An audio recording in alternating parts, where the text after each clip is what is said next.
Hello and welcome to Feasibility Pro. In this quick guide, I'll walk you through the complete installation process from creating your account, downloading the software, all the way to launching your first project. Let's dive in. First, head over to our official website, Feasibility.pro.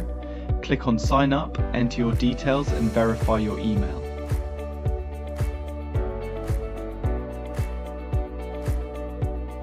Once that's done, you'll have full access to your account dashboard. Easy, right? Now let's download the application. Navigate to the download section of the website. Click the link to download the Windows installer.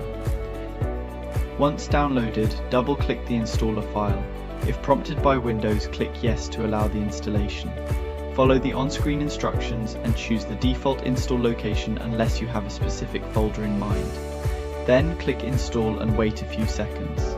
Installation complete. Now click Launch Feasibility.pro or open it directly from your Start menu.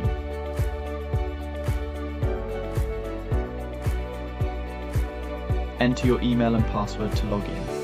And there you go, you're ready to start modeling your first real estate feasibility project. If you run into any issues during the process, check the links in the video description or email our support team at support@feasibility.pro. Don't forget to like the video, subscribe to the channel, and explore more guides and tips. Thanks for watching and welcome to the Feasibility Pro community.